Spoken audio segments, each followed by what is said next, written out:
quick points to start with here today. The first is that I will be doing like a sister blog post to go with this video. So if you find that you would like to see some supplementary material, there will be more photos, pictures, and information over at my blog.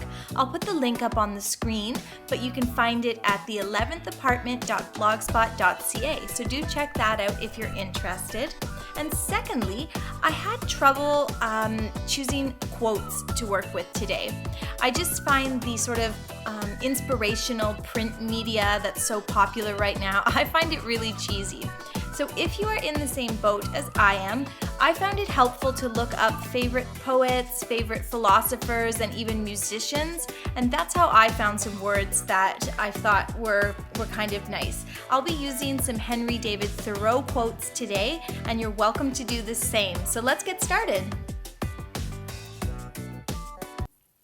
Okay, today's supplies include a sketchbook or scrap paper for practicing your illustrations, as well as some good paper for your final project, whatever you want to use.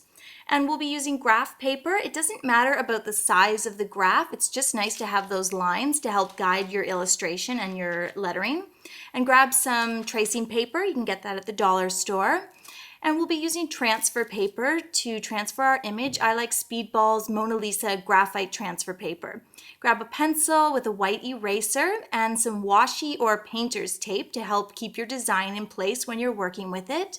And then finally, you'll be using an artist pen, something like the Staedtler Triplus Fineliner, or you can use your Sharpie Ultra Fine Point. That would be okay for this project. So this floral project has two components. The first is illustrating flowers and leaves, and the second is placing those flowers and leaves together so that they look pleasing on the page when you go to design a wreath or a floral arrangement. So first, what I've done here is I've just sketched and drawn a bunch of different flowers. I'm practicing my illustration. I'm practicing leaves, twigs, buds, berries, all kinds of stuff. Just get some scrap paper and have fun and don't worry about it. Practice from life or from pictures that you find on Google, whatever works. And I'll show you here how to do a few of my favorite illustrations. So first of all, I'm going to show you my spiral rose. You start by just spiraling out, super simple, and then as it gets to the size you want, you kind of make these lumpy shapes to give the look of petals. And if you put a few leaves on that, that'll look really cute, and it's a really nice illustrative style. You can do it as minimal as you like, and it works. To do buds, just do a little V of leaves and add a little circle or an oval. That's really simple, little flower buds. To do a more three-dimensional flower, what I do is I sort of draw this bowl shape of petals, and then I add a little stamen in the middle, some leaves on the bottom, and a stem, and that works really well. Those are a nice design. And of course, just practice your leaves and your twigs. Any shape of leaf will do. Those are really fun to design. And berries are always easy, and they add a nice element of design to any wreath. So there you go. That's how to draw a few different flowers. All right, it's time to design our wreath. So what you're going to do is grab your graph paper and trace a circle onto it. Any size will do. And then you're going to start placing circles on that circle where you want the flowers to go. I like to do a large one with 2 or 3 smaller ones on the side and some leaves. And actually, I'll do this in Sharpie so you guys can see what I'm doing here. But this creates a guide or a template for your flowers. You can take your sketchbook out and just choose from the illustrations you worked on before. You can say, okay, I'm going to place the rose where that large circle is. I'm going to place the flower buds where the smaller circle is. And this will really help you because drawing a wreath or a spray of flowers can be very difficult. It's hard to make it so that the flowers look natural and that they work well together. So I find this is a really helpful step, and just do that in pencil and then plug your flowers in over top of those circles. Here's an example of a rough copy of mine. You can see I've just plugged in the flowers, a large one, some smaller ones on the side, some leaves and vines shooting out from there. And then this is my good copy. This is my final design. I'm happy with it. I've got it in pencil here. I'm going to go over it in artist pen just so that you guys can see it. And also because that's a habit I like to keep. It's a good idea to finalize the design. It allows you to make little changes just going over it in pen. You can skip that step though if you want, and you can move on right to this step, which is the tracing paper. So whether your design is in pencil or pen, you're going to place the paper over top, the tracing paper, and trace your image. And this step is so important because it allows you to really finalize and perfect your image. If you want to change the shape of a leaf, you can do that now. If you want to change the trajectory of a vine, now's the time to do that. And you end up with this really perfect image on the tracing paper. And now that's your final design, and it's all ready to transfer. And all we're going to do now is transfer it onto your good paper. So I've got my nice piece of cream colored cardstock here, and that's what I'm going to be transferring the design onto. I'm going to tape my tracing paper in place right in the center with a little piece of washi tape. And then I'm going to grab my transfer paper.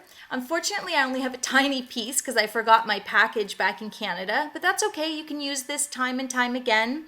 So it just goes under the tracing paper, dark side down. I'll just have to move mine around, but if you have a piece the same size as your design, that will make it even easier. And then what you're going to do is just take a mechanical pencil or something similarly thin and trace your design. Just try to get every line, go over every little bit. And then once it's complete, you can remove that transfer paper really carefully so it doesn't smudge, and lift up the tracing paper, and there's your transfer design. This one has worked out really well. I think I've only missed one little spot, and now I'm ready to go over it in any medium that I like. Pencil, crayon, watercolor, ink, anything goes really. And of course, I'm going to be using my artist marker, my Staedtler Triplus Fine Liner. And when you use an artist pen for this project, you really get a lot of bang for your buck. It's one tool to create this lovely wreath.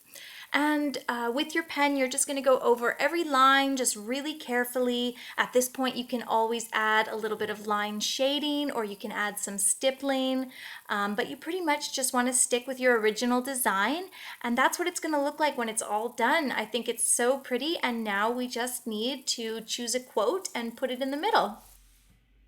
So to begin lettering the quote, I've chosen my quote. I'm going to do "All good things are wild and free," and then I just practice in a sketchbook, lettering it different ways, trying different styles, trying different sizes of words, and placing the words in different ways.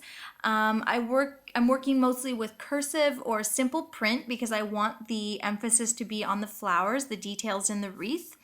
And then once you've kind of got an idea, okay, this is how I'm going to set up my words or my quote, you can grab a piece of graph paper and get out your good copy trace and stick it on there. And then what we're going to do is we're going to use the transfer paper and just sort of get a feel for how much space you actually have to letter that quote. And all you really need to do is just draw a circle or put a few markings to show you how much space you've got within your wreath. Just really quickly do that. Lift up the transfer paper and the tracing paper, and you can see now, okay, this is how much space I'm working with. At this point, it's still a good idea to grab a ruler and just mark your center. And then from there, you can really do a great job with your lettering. You can make it, your lettering can fill that entire space, or you can just have it really petite in the middle. And anytime you're working with it and you want to see, is this what I want? Is this big enough or small enough? Just throw your trace back over top and take a look at it. And of course, once you're happy with your lettering, you're just going to trace it onto your good copy tracing paper. I keep mine in pencil usually so that I could still use this image to do another quote if I wanted to later. And of course, you're just going to stick that tracing paper back on your good copy again, using the lines to help you line everything up. Put your transfer paper down, and you guys know the drill at this point. You're going to go over it with your mechanical pencil. There's the image. It's been transferred. If you can see that, it's pretty light. And yeah, I'm just going to go over it ever so carefully with my artist pen.